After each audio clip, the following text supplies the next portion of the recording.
Hi all, welcome to iPlus. ഞാൻ അക്ഷര.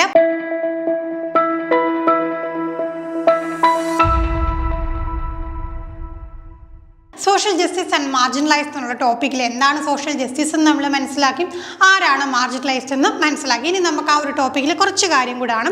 Social justice under the constitution, നമ്മുടെ ഭരണഘടന പ്രകാരമുള്ള സോഷ്യൽ ജസ്റ്റിസ് ഇൻഷുർ ചെയ്യാനായിട്ട് പല നിയമങ്ങളുണ്ട്, പല ആർട്ടിക്കിൾസ് ഉണ്ട്. അപ്പോൾ ആ കാര്യങ്ങളൊക്കെ നമുക്കൊന്ന് നോക്കാം. ഒന്ന്, government scheme for marginalised areas, അതായത് സ്റ്റേറ്റ് ആൻഡ് സെൻട്രൽ ഗവൺമെൻറ് ചില സ്പെസിഫിക് സ്കീമുകൾ ചില പെർട്ടിക്കുലർ ഏരിയാസിൽ കൊടുക്കാറുണ്ട്. ഉദാഹരണം പറയുവാണെങ്കിൽ ട്രൈബൽ ഏരിയാസ് അല്ലെങ്കിൽ ഹൈ ദളിത് പോപ്പുലേഷനുള്ള ഏരിയ. അപ്പോൾ അങ്ങനെയൊക്കെ വരുമ്പോൾ പൊതുവെ ആ ഒരു ഏരിയയിലുള്ളവരെന്താണ്, അവർക്ക് കിട്ടേണ്ട റിസോഴ്സസ് കുറവായിരിക്കും, അവർ പലപ്പോഴും മാർജിനലൈസ് ചെയ്യപ്പെട്ടേക്കാം, അവർ ഡിസഡ്വാൻറ്റേജഡ് ആയിരിക്കാം, ഡിപ്രൈവ്ഡ് ആയിരിക്കാം. അപ്പോൾ അവർക്ക് വേണ്ടിയിട്ട് എന്ത് ചെയ്യുന്നുണ്ട്, സ്പെസിഫിക് സ്കീംസ് കൊടുക്കുന്നുണ്ട്. നമ്മുടെ ഇന്ത്യയിൽ നോക്കിക്കഴിഞ്ഞാൽ നോർത്ത് ഈസ്റ്റേൺ സ്റ്റേറ്റ്സിന് കൊടുക്കുന്ന സ്കീമുകൾ നോക്കിയാൽ മതി. പല സ്കീമുകളും എടുക്കുമ്പം ഇപ്പോൾ സെൻട്രൽ ഗവൺമെൻറ്റും സ്റ്റേറ്റ് ഗവൺമെൻറ്റും ഒരുപോലെ പ്രവർത്തിക്കേണ്ട, ഒരുപോലെ ഫണ്ട് ഇറക്കേണ്ട പല സ്കീമുകളും ഉണ്ട്. പക്ഷേ ഈ നോർത്ത് ഈസ്റ്റേൺ സ്റ്റേറ്റ്സ് വരുമ്പോഴത്തേക്ക് ചിലപ്പോഴെന്തായിരിക്കും 100% ആരെങ്കിലും സ്പോൺസർ ചെയ്യും, സെൻട്രൽ ഗവൺമെൻറ് സ്പോൺസർ ചെയ്യും. കാരണം എന്താണ്, അവർ മറ്റ് സംസ്ഥാനങ്ങളുമായിട്ട് കമ്പയർ ചെയ്യുമ്പോഴത്തേക്ക് കുറച്ച് എന്താണ് ലോ സ്റ്റാറ്റസിൽ നിൽക്കുകയാണെങ്കിൽ അവരെയും നമ്മൾ ഉയർത്തിക്കൊണ്ടുവരാനായിട്ടുള്ള സ്കീമുകളൊക്കെ എവിടെ കൊണ്ടുവരും, ഇത്തരം മാർജിനലൈസ്ഡ് ഏരിയാസിൽ കൊണ്ടുവരും. പിന്നെ റിസർവേഷൻ പോളിസി, പലപ്പോഴും ഡിബേറ്റബിൾ ആയിട്ടുള്ള ഒരു കാര്യമാണ് ഈ റിസർവേഷൻ പോളിസി. ഒരിക്കലും ഒരു സംസ്ഥാനത്തിൻ്റെ കാര്യം മാത്രം വെച്ചുകൊണ്ട് നമുക്ക് ഈ റിസർവേഷൻ പോളിസിയെക്കുറിച്ച് ആധികാരികമായിട്ട് ചർച്ച ചെയ്യാനായിട്ട് സാധിക്കില്ല. നമ്മൾ മൊത്തത്തിൽ ഇന്ത്യ മൊത്തത്തിലാണ് നമ്മൾ കൺസിഡർ ചെയ്യുന്നത്. അപ്പോൾ ഒരു വളരെ സിഗ്നിഫിക്കൻ്റ് ആയിട്ടുള്ളൊരു മെഷറാണ് റിസർവേഷൻ പോളിസി എന്ന് പറയുന്നത്. എഡ്യൂക്കേഷൻ ആണെങ്കിലും ഗവൺമെൻറ് എംപ്ലോയ്മെൻറ്റിൻ്റെ കാര്യത്തിൽ, ഇപ്പോൾ ദളിറ്റ്സിൻ്റെ കാര്യം എടുക്കുകയാണെങ്കിൽ scheduled caste and scheduled tribe, അതോടൊപ്പം നമുക്ക് ഈ OBCയിലൊക്കെ കാണാൻ കഴിയും എന്താണ്, അവരുടെയും കൂടെ റെപ്രസെൻറ്റേഷൻ ഉറപ്പ് വരുത്താൻ വേണ്ടിയിട്ടും നമ്മൾ വിദ്യാഭ്യാസത്തിൻ്റെ കാര്യം എടുത്താലും തൊഴിൽ മേഖല എടുത്താലും അവരുടെയും കൂടെ ഒരു പ്രാതിനിധ്യം ഉറപ്പ് വരുത്താൻ വേണ്ടിയിട്ട് പലതരത്തിലുള്ള റിസർവേഷൻ പോളിസീസ് നമ്മൾ കോൺസ്റ്റിറ്റ്യൂഷൻ പ്രകാരം ഇംപ്ലിമെൻറ്റ് ചെയ്തിട്ടുണ്ട്.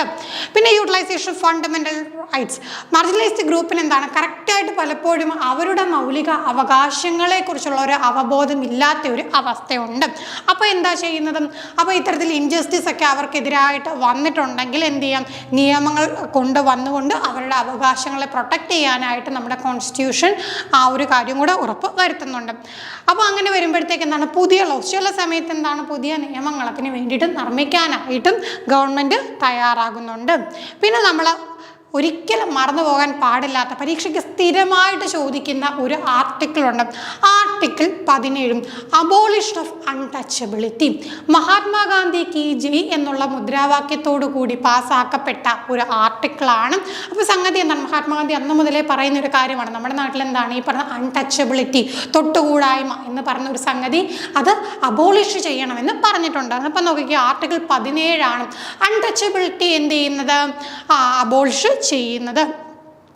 അപ്പോൾ അവിടെ വരുമ്പോഴത്തേക്ക് എന്താണ്, ഈ വിദ്യാഭ്യാസത്തിനാണെങ്കിലും അല്ലെങ്കിൽ ക്ഷേത്രങ്ങളിൽ പ്രവേശിക്കാനാണെങ്കിലും പബ്ലിക് ഫെസിലിറ്റീസ്, പണ്ടൊക്കെ നമ്മൾ നോക്കുമ്പോൾ ഈ പബ്ലിക് ആയിട്ടുള്ള കിണറുകളിൽ നിന്നൊന്നും വെള്ളം എടുക്കാനുള്ള അവകാശം അവർക്കില്ലാത്ത അത്രയൊരു ദുഷിച്ച ഒരു വ്യവസ്ഥ നിലനിന്നിരുന്ന നാട്ടിൽ നിന്നും അത്തരം കാര്യങ്ങളെ പൂർണ്ണമായിട്ടും തുടച്ചു നീക്കാനായിട്ടും നിയമം അനുശാസിക്കുന്ന തരത്തിൽ കൊണ്ടുവരാനായിട്ടുള്ള നിയമമാണ് article 17, abolition of untouchability. Previous ക്വസ്റ്റ്യനാണ്, ഒരുപാട് തവണ റിപ്പീറ്റ് ചെയ്തിട്ടുണ്ട്, മറക്കരുത്. അപ്പോൾ എന്താണ്, ഇപ്പോൾ അൺടച്ചബിലിറ്റി എന്ന് പറഞ്ഞാൽ എന്താണ്, ഒരു ക്രൈമാണ് എന്നുകൂടെ ഓർക്കാം.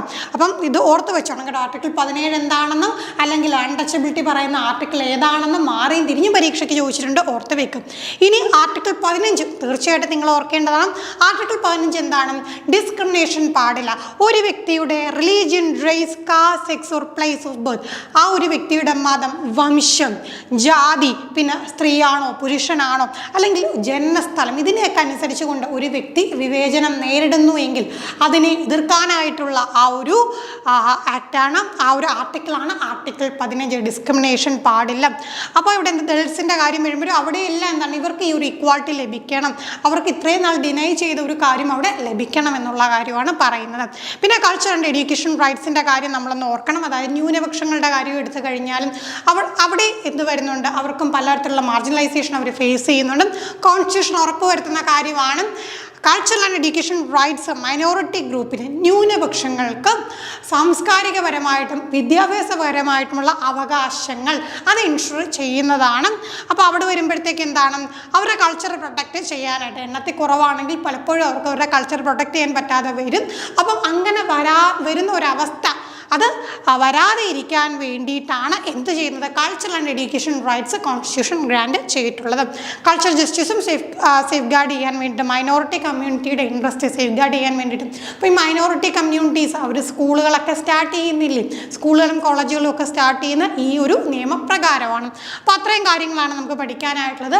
ഈ ഒരു ടോപ്പിക്കിന് ജസ്റ്റ് നമുക്ക് പരീക്ഷയ്ക്ക് പഠിച്ച് മാർക്ക് വാങ്ങാനുള്ളൊരു ടോപ്പിക്കെന്ന് മാത്രം കാണാതെ ഒരു ഇന്ത്യൻ പൗരൻ എന്ന നിലയിൽ നമ്മൾ അറിഞ്ഞിരിക്കേണ്ട, നമ്മുടെ സമൂഹത്തിൽ നടക്കുന്ന കാര്യങ്ങളെക്കുറിച്ചും ബോധവാന്മാരായിരിക്കാനായിട്ട് അടുത്ത തലമുറയ്ക്ക് അത് പറഞ്ഞു കൊടുക്കാൻ തക്കം നമുക്ക് ഈ ഒരു വിഷയത്തെക്കുറിച്ച് അറിവുണ്ടായിരിക്കണം. അതുകൊണ്ടാണ് നമ്മുടെ ഒരു എക്സാം സിലബസിൽ അത് ആഡ് ചെയ്തിട്ടുള്ളതും. തീർച്ചയായിട്ടും എക്സാമിന് നമുക്ക് ഒരുപാട് ചോദ്യങ്ങൾ പ്രതീക്ഷിക്കാൻ കഴിയുന്ന ഒരു മേഖല തന്നെയാണ്. അപ്പോൾ മറ്റൊരു ക്ലാസ്സുമായി നമുക്ക് വീണ്ടും കാണാം. Thank you.